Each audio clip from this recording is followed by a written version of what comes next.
When I look back at this past year, it's crazy to think that some of my favorite things that have happened within Powerhouse Women weren't even on my radar a year ago. I've learned that, yes, having a vision and a plan for your life and your business is a great thing. You definitely want to have a plan. But some of the best surprises come when you leave just a little space in your plans for magic. Today I'm going to share some of the biggest highlights from Powerhouse Women in 2019 and how more than a few of them were not actually part of the original plan for this year. So when I say leave room for magic, I am sharing from personal experience. This is going to be a lot of fun. So let's take a look back at 2019 and some of the magic that came from this community and from ideas that came directly from you.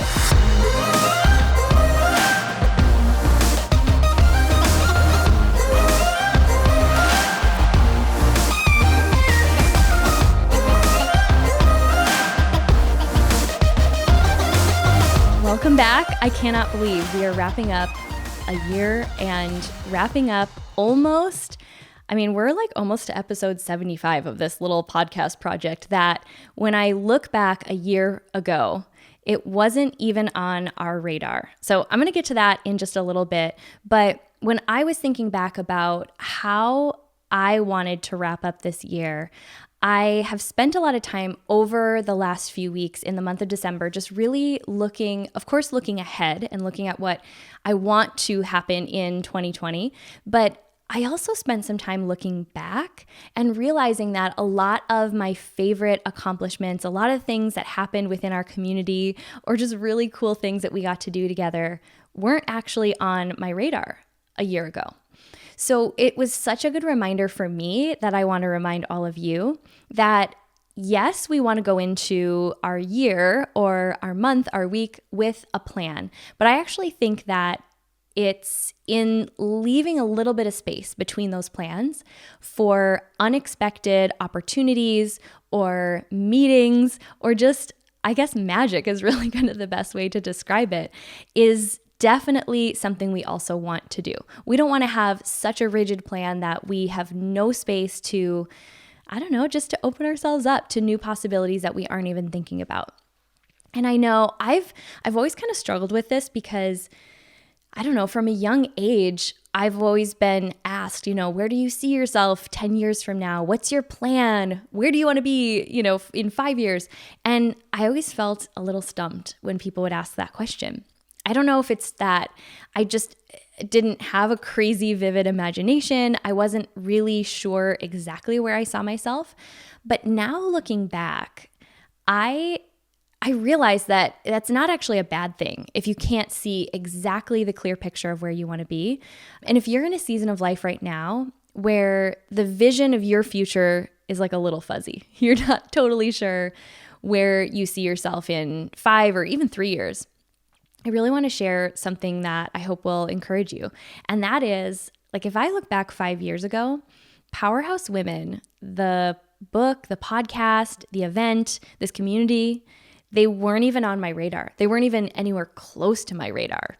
And I was at happy hour with some girlfriends and just some women who you know and love in the Powerhouse community last night. And we were reflecting back on just wow, I think about the pressure that I put on myself, especially in my 20s, to have everything figured out. And now looking back, I didn't even write the book Powerhouse Woman until I was 33. And, now that we're about 3 years into this awesome community, things are becoming clearer and clearer. But 5 years ago, this wasn't even on my radar. So I want you to keep that in mind as you go into the new year and as you start to really spend some time envisioning what might be in store for you. That, when we talk about creating plans and having a vision, those are all so important. But no matter if you're in a season where you're kind of searching for your purpose or if you're pretty clear about your next steps, I think that sometimes the best things happen when we leave just a little bit of space. And I want to break down what I mean by leaving space, because this is something I honestly have not been great at. But I've seen the benefit of creating that space, and a lot of the things that I'm most excited to be working on now came as a result of creating space. And by space, I really mean, space in my calendar, space in my energy and how much bandwidth I have, and just space in, like I was talking about, having those really rigid plans. Before, I was not leaving a whole lot of room for flexibility or for being able to pivot, because I was so set on how the path had to look. So I feel like the first thing that I learned was to make plans, but be as flexible as possible. Because the current plans that I make are always going to be limited by my current mindset, my beliefs. I talked about this a little bit more in the episode a few episodes ago about unicorn brainstorming. I know we all love unicorn brainstorming, but how important it is to to have these plans and this vision, but almost to like hold them. If you imagine like holding your hands, palms facing up and palms open, where you have a grasp on what it is that you're creating, but you're not gripping them so tightly that there's no flexibility. And I really had to learn that, because so how it played out in my life was for the last, well, now it's almost 9 going on 10 years, but at the start of Powerhouse Women, I was building this health and fitness business, and I was very attached to how that was going to go. And I was going to create this success story, and then I was maybe going to pivot and do some other things. And before I knew it, this opportunity to write a book fell into my lap, and I couldn't deny that I really felt drawn to working on that project and saying yes to it. But if I had been so attached, which I really was, deep down, it was a huge struggle to get myself to open up my mind. But by stepping forward and saying yes to that project that I never imagined I would do, that created this whole other purpose that I wasn't even planning for.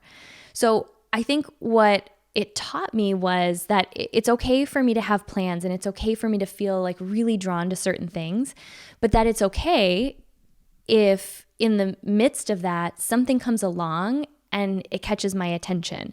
I mean, I'm not talking about shiny object syndrome, where we just bounce from thing to thing, but I think we know the difference between a distraction and something that wow, okay, this wasn't on my radar, but this seems like a full body yes. Everything in me is saying, I think this is supposed to be part of my journey. And I had to start learning how to create some flexibility and trusting my own intuition to say yes, even if it didn't really make sense logically to my mind at that time. Some of the best things that I've done, including, the journey that led to creating this whole community and this podcast, everything you see now, really started by being willing to be flexible and entertain other things that weren't part of my perfectly laid out plan. But the other thing that I really had to do along the way when we talk about creating space for magic is I had to clear physical space in my calendar so that I could say yes when new or exciting opportunities came along. And as a doer, this one is especially really tough for me. I don't know where the rest muscle is or how you would work that muscle. I just want to keep going at all times. I really do love what I do, but that can create this life that's so full, it doesn't have any margin and it doesn't have any space to be able to say yes when something unexpected comes along. So this year, I have been consciously doing a couple of things that have helped me create this space in my calendar specifically. And that is, so rather than giving an answer right away, when someone asks if I want to be a part of an event or if I want to, even if I just want to meet for coffee, anytime it's a request that would be something that goes in my calendar, right? It's taking time and space away from other things that I could be working on. I will give myself a buffer to think about it before I actually answer. So what I mean by that is the previous Lindsey would be like, oh, Wednesday at 3? Sure, I've got that time open. Let's schedule it. And now instead I'll say, hey, like I got your message. Let me get back to you. I'll get back to you in 24 hours. And instead I'll give myself some space.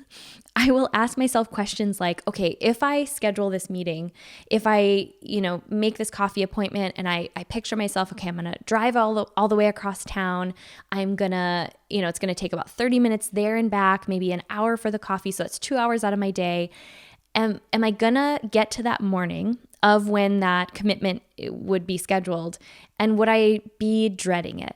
Would I be going into this, meeting with a person that I probably genuinely want to connect with kind of like a bad attitude because I was like mad at myself for committing to it?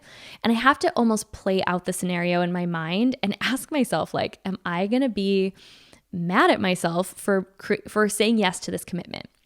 And when I play it out like that, I have been able to set some clearer boundaries and say no a whole lot more in order to protect time, that when something comes along that's a hell yes, I have space for it. And this just happened. I just got invited to speak at something in January. And it's something I've spoken for this group the last 2 years. I love them. I adore them. It's something totally outside of like the people I normally get to talk to, which is cool. And when I sat down and asked myself, okay, the timing of when this speaking engagement would be and the prep time that would go into it, like in my soul, like my heart literally just knew that it was a no. And I felt so sad about it because I genuinely like wanted to be able to say yes, but I just know that it would be one of those situations where I would get to that morning and I would be a little bit upset with myself for saying yes. So in this case, I said no, and I'm just trusting, and this is kind of where it comes back to creating space for magic. I'm just trusting that by saying no when it feels like a no, that I'm keeping that space available for something else. Now, something else might just be like a freaking day off. Like, heaven forbid I actually take a day off, but I don't know exactly why. But in the past, I left no space for other things that came along that I wanted to say yes to, that were a hell yes. And because I didn't have the physical space in my calendar, I often had to say no to things that I really would have said yes to otherwise. And then I think this is another good reminder just in this conversation as we wrap up the year and as we spend a little time getting quiet and being intentional in creating our next year, is to remember that your bigger purpose or the ideas that you are going to pursue next, they won't shout over the noise of a busy life. So if we fill our time with so much, and if we're committing to things based on the expectations of other people or the fear of disappointing them, or we're just filling our day with things that don't bring us joy or fulfillment or don't fill us up, then we become disconnected from the next idea that might be trying to get our attention. And this was really tough for me to realize as well, because like I said, I tend to be a doer. I tend to have a hard time just leaving that space and clearing mental, emotional space. But often the times when the best ideas have come through for me, it's the times when I've consciously carved out time to get quiet or go for a hike or just do things where I can almost like let my mind unplug. And so that's the reminder that I needed in heading into this new year, because it has been a really, really full season. I don't even like to use the word busy, but you get me. Like, you know what I mean? The holidays and the end of the year can be a little chaotic. And so I'm consciously reminding myself going into the new year that my bigger purpose, whatever is next for me or for Powerhouse Women, it's not going to shout over the noise of how full my life has been lately. So when we think about creating space and like just carving out some room in life for magic, for new opportunities, that's what I mean. is really looking at where can you carve out time in your emotional space, in your physical space, your calendar, and just in your energy in order to be able to say yes to things that are a true hell yes for you. Just a couple of like the cool things that have come along from doing this in my own life and learning like by making mistakes, quite honestly, is, I think back at 2019, one of the things that we got to do, which was so cool and never something that I thought we would do, was we got to take the Powerhouse Women event on tour. And we even got to take it to another country and do an event in another language. So if you didn't already know, we were in the Dominican Republic this year and we did our first ever event in Spanish. Let me tell you, unicorn brainstorming sounds so much cooler when you talk about it in Spanish. Sueños unicornios. I mean, I think I'm just going to like start saying it like that from now on, just because it sounds cooler. But, had I not made some really difficult decisions to open up more space in the commitments that I was taking on, and if I hadn't said no to some things to open up my schedule, we never would have had the ability to do that. And it was like one of the best memories of this year. Kind of along the same lines, I remember I made a really difficult decision the spring of this year that basically meant taking my focus off of the previous business that I had built and full on, giving my attention to Powerhouse Women, which at the time wasn't making as much income as my previous business. It was like this leap of faith to say like, yeah, I believe that this can actually become the thing that grows to a new level and opens up more opportunities than I'm even seeing are possible. And it was not long after making that decision that I finally had the space to start this podcast. I cleared some commitments from my calendar. Being able to just focus in one place allowed me to finally like put my, what's the phrase? Put my money where my mouth is, whatever, you know what I'm saying? And start this podcast, something I'd wanted to do for years. And then it opened space to be able to say yes to different partnerships, like partnering with Lori Harder on the Event Love certification. So it was difficult in the moment, but I knew that it was time to make that shift because I was feeling the effects of having my life be too full and too scattered in terms of focus. I wasn't able just to focus fully on one thing. And I noticed that both of the things that I was trying to grow were suffering as a result. So maybe you're in that place. Maybe you're in a place where you're focusing in a couple different places and trying to make a couple different projects work. What would happen this year, or what could happen if you just focused on one and allowed yourself to go full in on the thing that feels like it is most calling to you right now, and trust that by focusing, you might come upon other opportunities or other ideas, other partnerships that you aren't currently seeing because you don't have the space. And then just clearing space in my calendar, this month allowed me a week or so ago to go away for a couple of days and say yes to spending a few days in Sedona with this group of other entrepreneurs that so just filled my soul. And I remember specifically like looking at my calendar when they gave me the dates, and I was shocked that I actually had a week that I had nothing planned. But then I remembered that I had made the decision that I was not putting any new appointments, any new coffee meetings or anything like that in my calendar for December. I was really going to use that time intentionally to plan ahead for the next year. And so I was able to say yes when that opportunity came up at the last minute. So I want you to know that I believe, especially if you're a part of this community, if you resonate with the idea of, just that you're meant for more.